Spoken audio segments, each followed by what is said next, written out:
En una carta al director publicada en un diario nacional, me encontré con los siguientes párrafos. La pandemia de coronavirus ya está en Chile, y una de las medidas de control más efectiva es el lavado frecuente de manos con agua y jabón común. La autoridad inglesa sugiere que para que el tiempo de lavado sea correcto, se recomienda cantar 2 veces cumpleaños feliz. Esta información se ha distribuido ampliamente, pero me preocupa que hay jóvenes que no se sienten interpelados, pues saben que ellos no corren riesgo de morir. Hoy los veo indiferentes frente al tema. ¿Por qué a ellos les debe importar el coronavirus? Porque aunque no necesariamente enfermarán o se complicarán, son un vehículo de transporte a otras personas de la comunidad y podrían llevar la infección a sus abuelos u otras personas mayores de su círculo. Después de leer lo anterior, me quedé con algunas preguntas. ¿Por qué el emisor piensa que los jóvenes son indiferentes? ¿No es un poco prejuiciosa su opinión? ¿Por qué hace referencia a la autoridad inglesa? ¿Es relevante que la autoridad precisamente sea inglesa? ¿Por qué hace una pregunta en la mitad del segundo párrafo? ¿A quién se la hace? ¿Me la hace a mí? ¿Cree que sé sobre el tema y por eso me pregunta? Cuando escuchamos un discurso o cuando participamos de una conversación, estamos interactuando constantemente con preguntas como esas. Comprender un discurso es entender más que las palabras de la persona que habla. También es entender por qué escoge ciertas palabras, qué ideas sobre el mundo se reflejan en lo que dice. Muchas veces, en esos elementos que están detrás del discurso, hay información clave.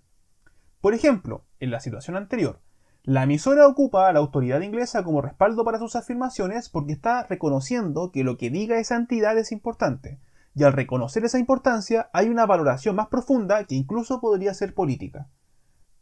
Para comprender un discurso es importante analizar la manera en que el emisor habla en el texto, lo que está pensando sobre el tema, las cosas que considera relevantes. A esto y muchas cosas más lo llamaremos situación de enunciación. Primer concepto importante, enunciación. De manera muy breve, diremos que la enunciación se refiere al acto de expresarse a través de la lengua. Es decir, un emisor transforma las ideas que tiene sobre un tema en palabras u otras estructuras significativas para que estas palabras viajen a través de un medio canal y lleguen a un receptor que las transforma otra vez en ideas.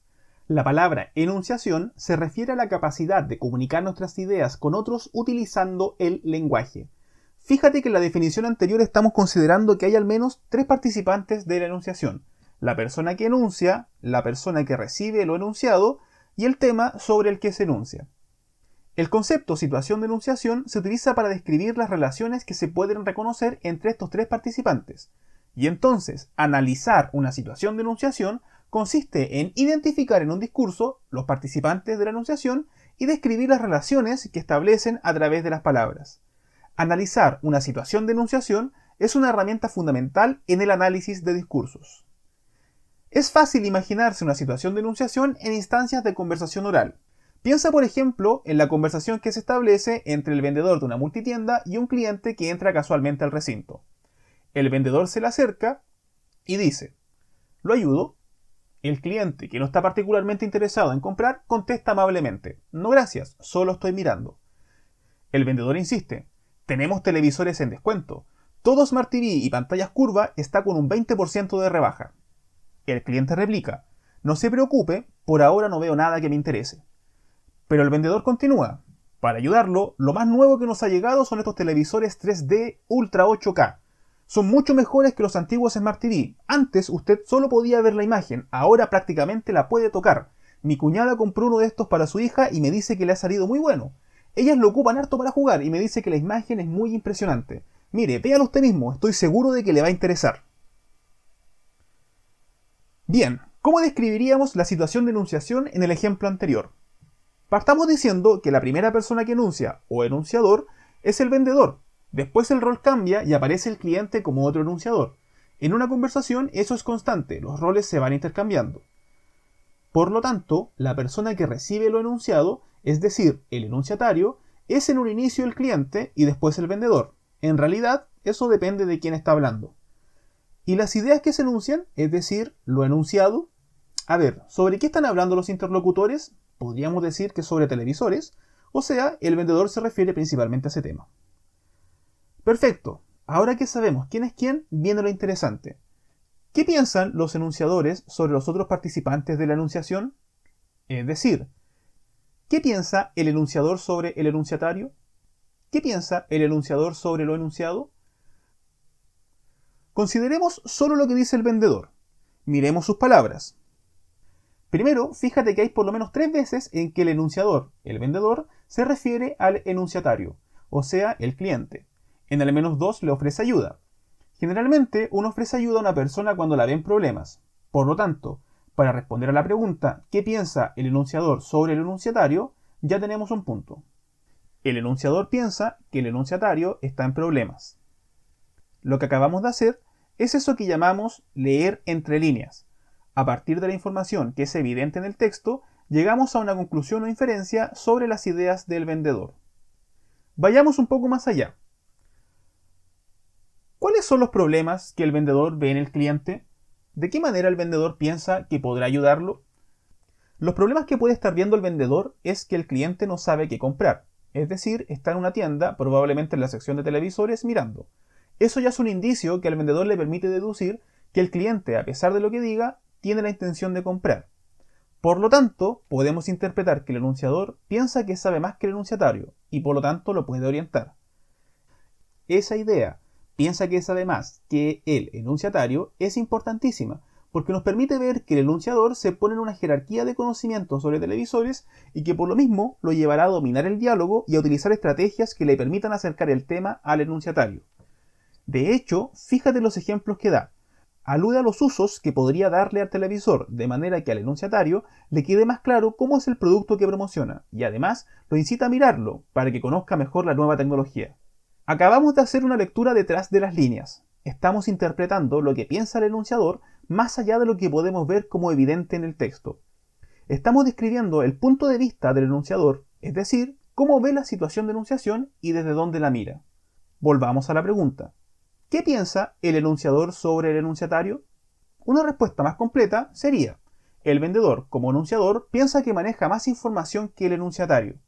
Esto se evidencia en que le ofrece ayuda. Lo ayudo, para ayudarlo, porque pareciera considerar que el enunciatario no tiene claro qué producto comprar.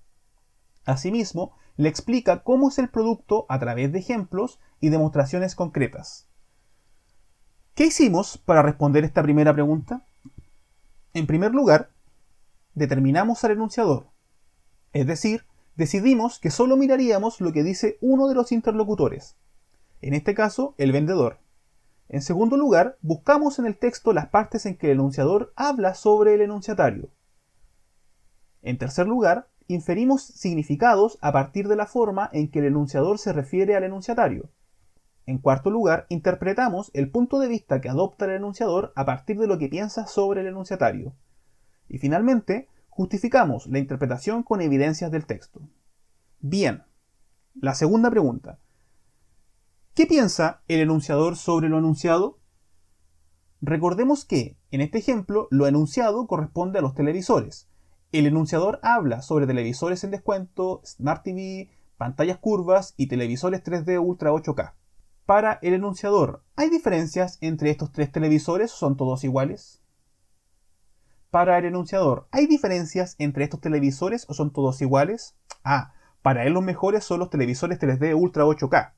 Por lo tanto, un primer alcance sobre lo que piensa respecto a lo enunciado es que hay unos televisores mejores que otros. Ahora bien, ¿qué hace que unos televisores sean mejores que otros? Leamos las líneas. Él mismo lo dice. Los televisores 3D son mucho mejores porque en ellos la imagen prácticamente se puede tocar. Pregunta, ¿por qué eso hace que el televisor sea mejor? Lo que está destacando es que se trata de una nueva tecnología. Por lo tanto, lo que piensa es que las nuevas tecnologías son mejores que las más antiguas. Esto es una lectura entre líneas, es una inferencia, es decir, una conclusión a la que podemos llegar desde la evidencia explícita. Además de lo que piensa el propio enunciador, fíjate en que incorpora la opinión de otros. Habla de su cuñada. Dice que su cuñada compró un televisor 3D para su hija y que lo han evaluado positivamente.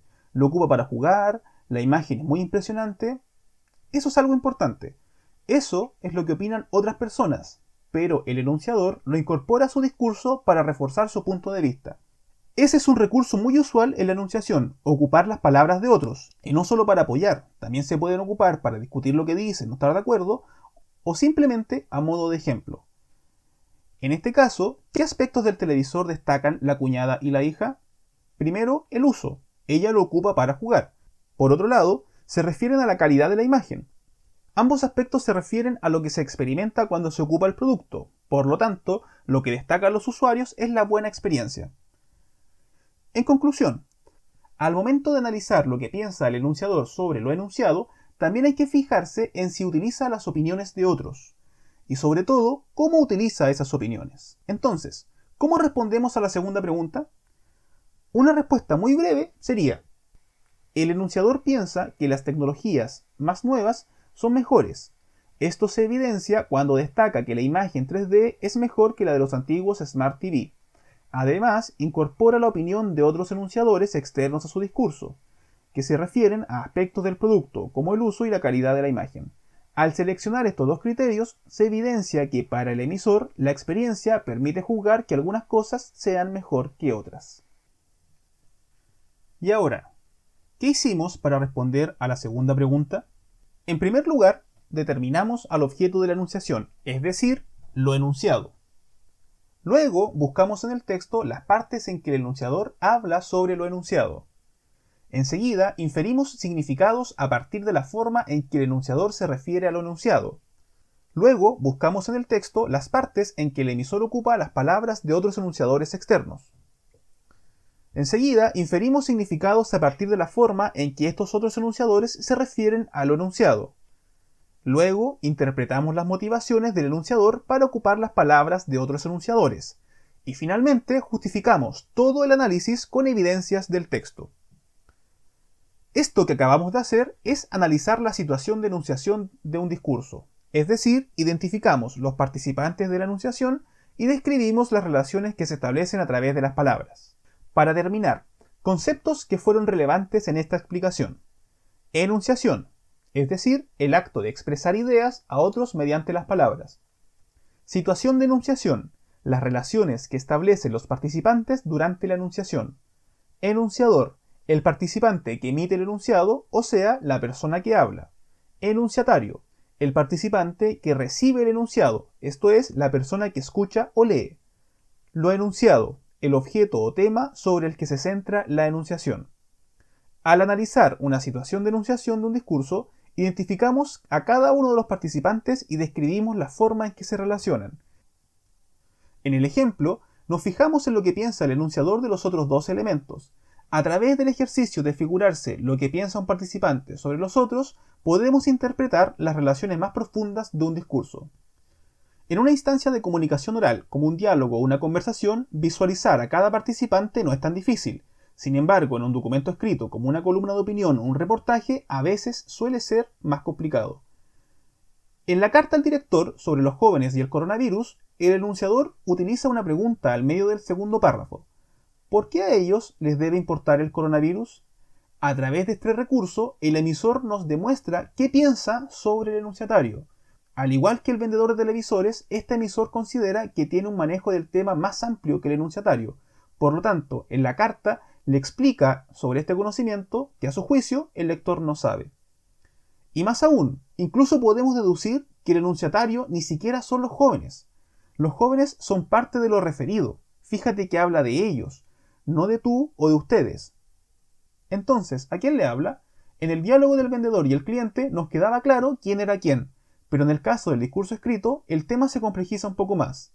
Pistas como este tipo de preguntas nos ayudan a poder identificar a la persona a la que se dirige. Sin embargo, muchas veces deberemos hacer análisis un poco más profundo para conocer a los participantes de esta situación de enunciación. Todas esas dificultades serán revisadas en el siguiente material. Hasta pronto.